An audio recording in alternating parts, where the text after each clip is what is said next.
Hoje nós vamos ver o tipo de população com a qual nós temos que trabalhar na pastoral. O título da aula de hoje é Como trabalhar com uma população heterogênea. Veja lá comigo, acompanhe no próximo slide. A população destinatária da evangelização é sempre heterogênea. Casados e solteiros, viúvos, situações regulares e irregulares, da criança ao idoso, do analfabeto ao pós-graduado e do leigo ao clero. Nós, nas aulas anteriores dessa terceira etapa, dessa terceira fase, a gente trabalhou o que é pastoral, a gente trabalhou um pouco os recursos humanos, recursos materiais, recursos metodológicos, e isso tudo para quê? Voltado para uma população que não é uma população fácil de trabalhar, porque ela é bastante heterogênea, né? Então vamos ver cada um daqueles itens ali agora. A população que a gente tem, nós falamos, já foi dito, é viúva, é casado, regular, irregular, amasiado, criança, jovem, todo mundo tá com dificuldade de relacionamento. E todos nós somos desafiados a todo momento à conversão. Aqui não existe pessoa, na Terra não tem gente convertida, tem gente se convertendo. Todo mundo tem espaço para crescer. Como nós dissemos na aula anterior, o Evangelho sempre nos desafia. Não importa quanto nós já caminhamos, o Evangelho desafia. Este é um grande motivo pelo qual nós podemos, diante do mesmo desafio evangélico, estar fariseus e publicanos, gente que é de dentro da igreja e gente que é de fora, porque o desafio evangélico está sempre presente.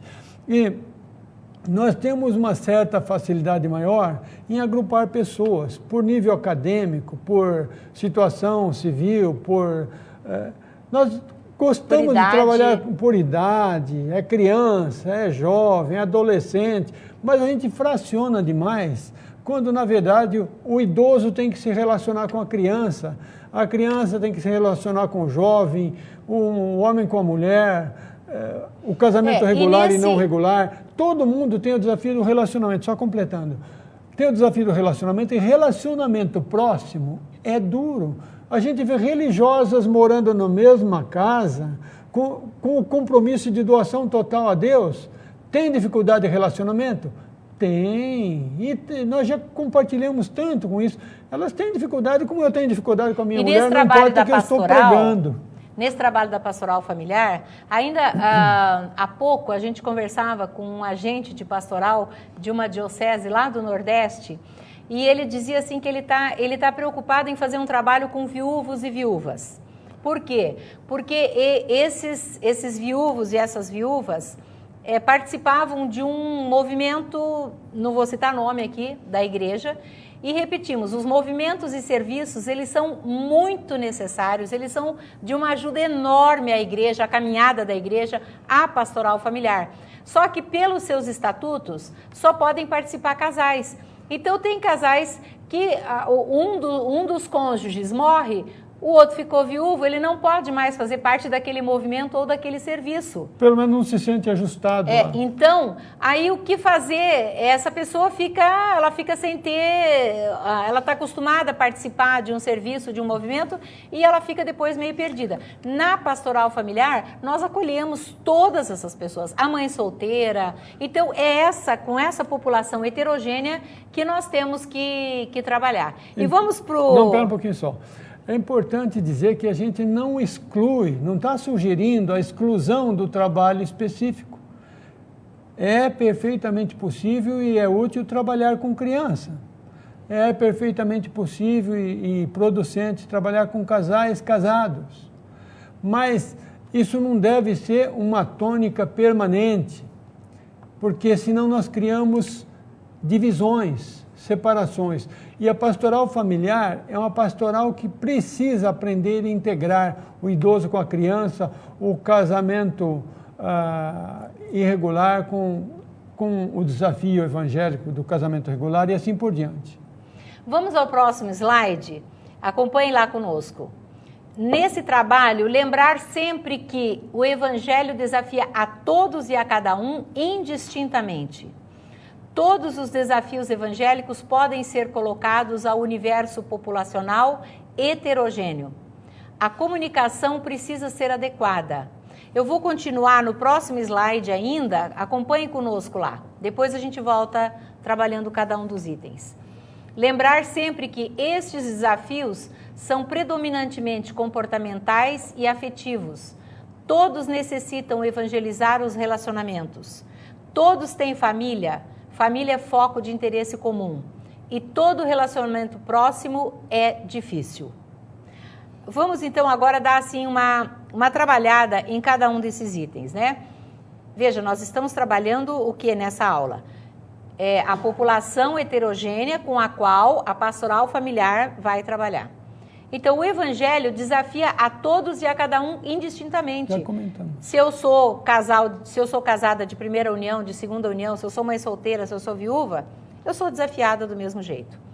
Todos os desafios evangélicos podem ser colocados ao universo popular heterogêneo. O perdão, a oração, a escuta, a caridade, isso independe de idade, de posição social, seja qual for a situação que a pessoa está vivendo. Até fariseu, assim como nós, tem desafio de caridade? Exatamente, tem desafio. Agora, nós temos que tomar um cuidado que a comunicação é que tem que ser adequada. Por exemplo, se nós vamos tratar a questão da sexualidade, se nós vamos trabalhar com crianças, a gente vai usar um tipo de linguagem. Com adolescentes, nós vamos usar outro tipo de linguagem. Com casais, nós vamos usar outra linguagem.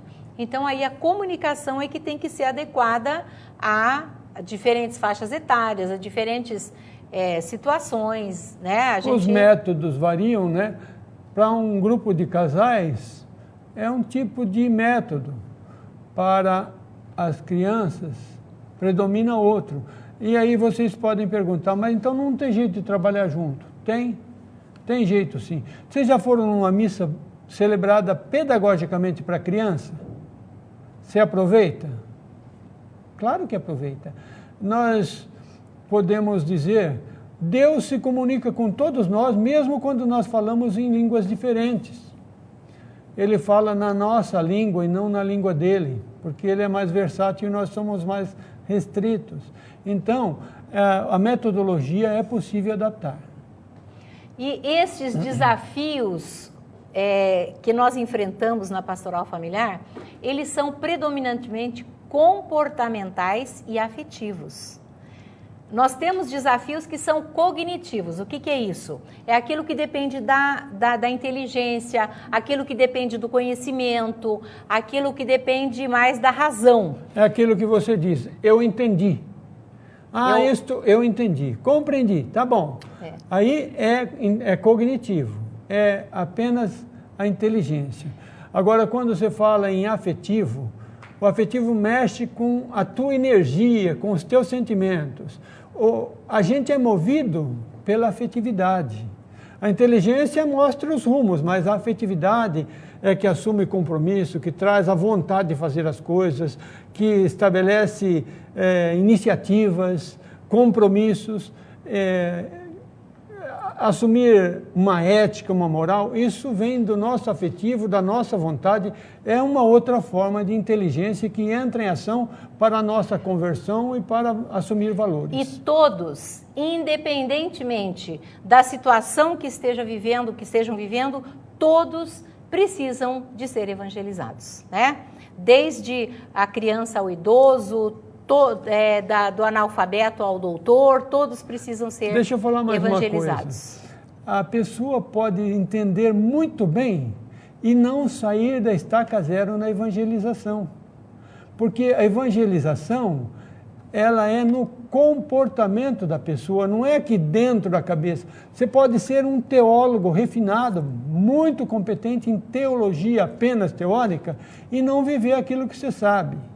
E o que vai mover você a viver é a tua afetividade. os compromissos que você quer assumir com a sua vontade, com a sua determinação, com a sua iniciativa, esse aí que molda o teu comportamento e as tuas relações. Então, isso é muito importante para a criança, para o jovem, para o idoso, para a mãe solteira, para o pai solteiro, para todo mundo.